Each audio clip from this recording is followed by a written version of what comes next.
Hello दोस्तों, कैसे हैं आप लोग। एक बहुत ही इंपॉर्टेंट सवाल है, क्वेश्चन है, जिसको लेकर सभी ज़्यादातर कंफ्यूज रहते हैं जो शेयर बाजार में काम करते हैं, नए लोग, बिगनर।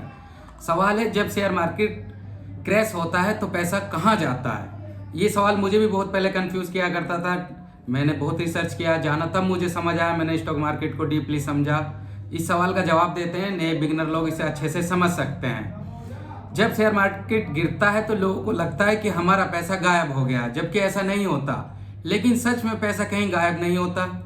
इसे एक आसान उदाहरण में समझते हैं, एक एग्जाम्पल के थ्रू समझते हैं। मान लो आपने किसी कंपनी का शेयर 100 रुपए में खरीदा, कुछ समय बाद मार्केट गिर गया और वही शेयर 60 रुपए का बचता है, यानी उसकी वैल्यू 60 रुपए हो जाती है। अब आपको लगेगा कि 40 रुपए का मेरा नुकसान हो चुका है और मैं 40 रुपए के लॉस में हूं। लेकिन असल में यहाँ पे हुआ क्या है, ये जानने की जरूरत है, ये मैं बताता हूं आपको। आपने अभी तक जो शेयर है वो आपके पोर्टफोलियो में है, बेचा नहीं है। बस उस शेयर की कीमत जो है वो कम हो चुकी है। अब उसकी जो वैल्यू थी वो 60 रुपए, तो इसमें से 40 रुपए कम हो चुके हैं, इसलिए इसे पेपर लॉस कहते हैं। जो स्टॉक मार्केट की भाषा है, उस भाषा में पेपर लॉस के रूप में इसे कहा जाता है।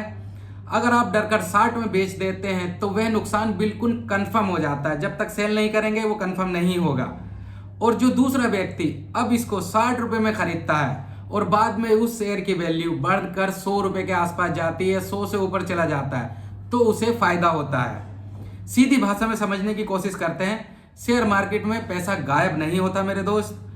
जो कमजोर हाथ बेचते हैं, जो भी वीक पीपल थे जिन्होंने डर की वजह से बेचा है, उनको ये नुकसान नजर आता है। और जो समझदार लोग सस्ते में खरीद लेते हैं, वो पैसा एक जेब से निकल के दूसरी तरफ चला जाता है। अब इस सवाल का, इस क्वेश्चन का जवाब क्लियर हो चुका है कि इसमें शेयर मार्केट में पैसा जाता कहाँ है, डूबता कहाँ है। ये डूबता नहीं है दोस्त। आपकी जो वैल्यू है, अगर जब तक आपने नहीं बेचा तो आपके पोर्टफोलियो में ओके। उसके बाद जो सस्ते में खरीद लेता है और आप सेल कर देते हैं, जब वो ऊपर जाता है तो एक हाथ से दूसरे हाथ में पैसा ट्रांसफर हो जाता है, यानी किसी और का पैसा दूसरे बंदे के पास ट्रांसफर हो जाएगा शेयर बढ़ने के बाद।